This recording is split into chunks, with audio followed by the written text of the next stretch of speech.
এই মাঠে মোহনবাগান ছিল 1964 পর্যন্ত। শিল্ড জয়ের পর মোহনবাগানের অগ্রগতি ছিল অব্যাহত। মোহনবাগানের সাফল্য আইএফএর ব্রিটিশ কর্তাদেরও আপ্লুত করে, যার ফলে 1915 থেকে মোহনবাগান সরাসরি প্রথম ডিভিশন লিগে খেলার সুযোগ পায়। ফুটবলের প্রাণকেন্দ্র কলকাতার ময়দানে অতি পরিচিত দৃশ্য। লোক জমেছে কাতারে কাতারে, লাইন পড়েছে এঁকে বেঁকে, একমুখী লক্ষ্য জনতার, টিকিট আর প্রবেশাধিকার। বড় খেলা আজ, দেখতে হবে, উপভোগ করতে হবে বাঘে ভাল্লুকে লড়াই। বাইরে যা, ভেতরে অবিকল তাই, গ্যালারিতে ঠাঁই নেই, ফাঁক করে স্বস্তি নেই বিন্দু মাত্র। শুরু হয় প্রাধান্য প্রতিষ্ঠায়, দুরন্ত দ্বন্দ্বের টানা পড়ে, মোকাবিলা হয় দক্ষতায়, নিপুণতায়, বুদ্ধিতে আর কৌশলে।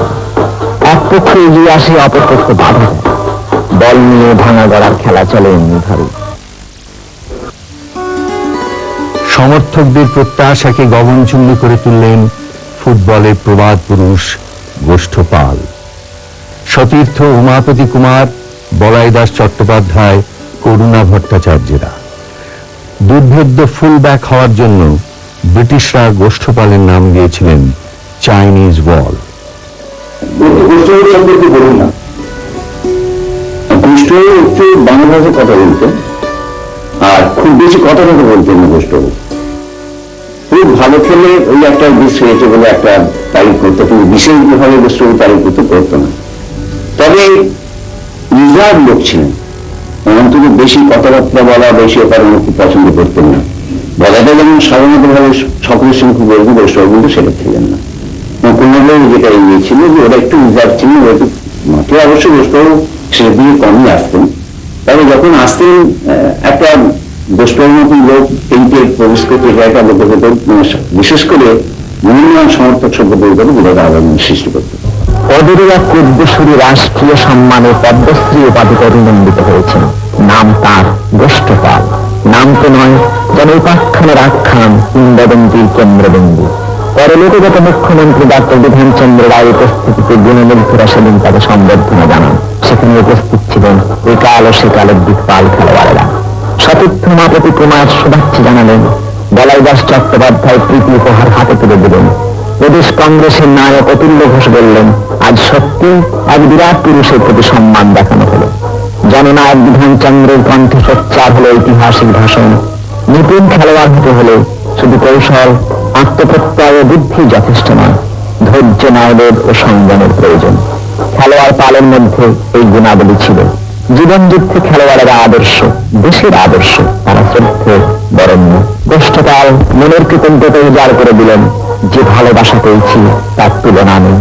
মাঠই আমার জীবন সাধনার পণ্যভূমি, মাঠকে প্রণাম জানাই, মাটি রাখি মাথায়। মাঠ তাই তুচ্ছ মাটি নয়, মাটি জননী। মাকে সন্তুষ্ট করতে হলে মাঠের সাধনায় নিষ্ঠা থাকা চাই। শিক্ষায় ও সাধনায়, চিন্তায় ও কর্মে ওই গোষ্ঠপালেরা যে দৃষ্টান্ত রেখে দিয়েছেন, সেই দৃষ্টান্তই উত্তরকালের আদর্শ। ভাবিকালের একমাত্র পাথে শিক্ষা, আরো শিক্ষা, অনুশীলন ও আরো সাধনা। গোষ্ঠপাল সরণি। এই যে রাস্তাটি দেখছেন, এটি ভারতবর্ষের সর্বকালের অন্যতম সেরা ফুটবলার গোষ্ঠপালের নামাঙ্কিত। এবং এই রাস্তার ওপরেই একদিকে মোহনবাগান ক্লাব, একদিকে ক্রিকেটের নন্দনকানন ইডেন গার্ডেন। এই প্রসঙ্গে একটা কথা বলার লোভ সামলাতে পারছি না, সেটা হলো পৃথিবীতে অনেক ক্লাবের অনেক ফুটবলার ক্রিকেটারদের নামে রাস্তা আছে, ভারতবর্ষে অনেক ক্রিকেটারদের নামে রাস্তা আছে, কিন্তু ফুটবল খেলোয়াড়ের নামে রাস্তা আছে শুধু 3টি। এই যে দেখছেন গোষ্ঠপাল সরণি, আরেকটি উত্তর কলকাতার শিবদাস ভাদুরী স্ট্রিট, তৃতীয়টি দক্ষিণ কলকাতার উমাপতি কুমার সরণি।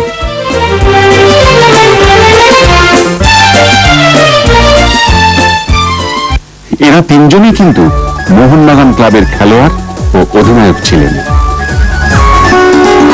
মোহনবাগান প্রথম লিগ চ্যাম্পিয়ন হল 1939 সালে। অধিনায়ক ছিলেন বিমল মুখোপাধ্যায়। লিগ জয়ে উল্লেখযোগ্য ভূমিকা ছিল করুণা ভট্টাচার্য ও বলাই দাস চ্যাটার্জির। মোহনবাগানের দ্বিতীয় শিল্ড জয় ভারতের স্বাধীনতার বছরে অর্থাৎ 1947 সালে।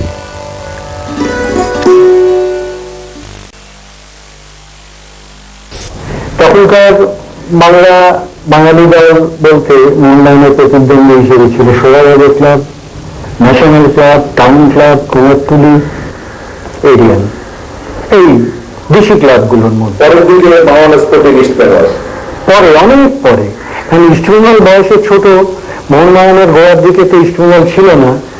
ইস্টবেঙ্গল আসার পরে যে খুব একটা প্রতিদ্বন্দ্বিতা তা নয়, মূল প্রতিদ্বন্দ্বিতা তখন সব বাঙালি দলের সঙ্গে সাহেবদের।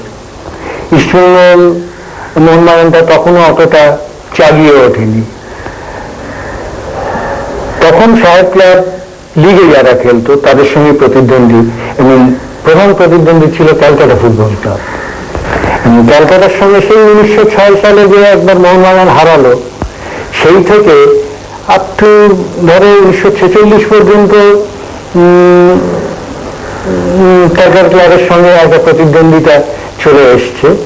এর মাঝে Mount sporting club, Mount sporting 34-35 ওই সময় থেকে যে টিম করে যেভাবে ফুটবল খেলে তা ভারতীয় ফুটবল ইতিহাসে এক অনন্য সাধারণ সাফল্য ওরা অর্জন করে। সেই সময় সব বড় দলগুলোকে ধরে ধরে ওরা হারতো, যা মোহনবাগানও পারেনি, ইস্টবেঙ্গলও পারেনি। আমি সত্যি কথা বলি, আমি ছোটবেলায় যখন দেশে থাকতাম তখন মোহনবাগান আমরাও করতাম, সবই মোহনবাগান ঘিরে ছিল, এবং তখন ভাবতাম যে যদি খেলি তাহলে মোহনবাগানের খেলবো। অ্যাকচুয়ালি মোহনবাগান, হ্যাঁ, কত কোনো ব্যাপারে মোহনবাগানকে আগে রাখতেই হবে। এখন না হলেও আমাদের সময় বা তারও আগে, প্রথম তো তারা যে সময় আইএফএ শিল্ড জিতেছিলেন সেটা একটা ঐতিহাসিক ব্যাপার। সে আমি বললেও ঐতিহাসিক, না বললেও ঐতিহাসিক, সেটা ইতিহাসই রয়েছে। তাছাড়া ইস্টবেঙ্গলের সঙ্গে মোহনবাগানের যে পার্থক্য সেটা হচ্ছে মোহনবাগানের যারা মেম্বার ছিলেন তারা সবাই উঁচু ঘরের, অতএব খুব ক্লাবটার একটা প্রেস্টিজিয়াস ছিল, একটা ঐতিহ্যপূর্ণ তাদের ছিল, যেটা ইস্টবেঙ্গলের দু একটা ঘর ছিল, যেমন কুমারটুলি রায়দের বাড়ি, ওরকম কয়েকটা ঘর ছাড়া আর সবই ছিন্নমূল থেকে এসে, অতএব সেদিক থেকে স্ট্যাটাস ওয়াইজ, বাংলায় কি বলবো ওটাকে, স্ট্যাটাস ওয়াইজ মোহনবাগানের স্ট্যাটাস অনেক উঁচু ছিল। সেটা অস্বীকার করার কোনো উপায় নেই, এবং অস্বীকার করাটা হয়। এছাড়াও আমার মনে হয় কতগুলো জিনিস মোহনবাগান মেনে চলত, যেটা কিনা একটা খেলার ক্লাব হিসেবে যার কতগুলো নৈতিক মূল্য আছে। যেমন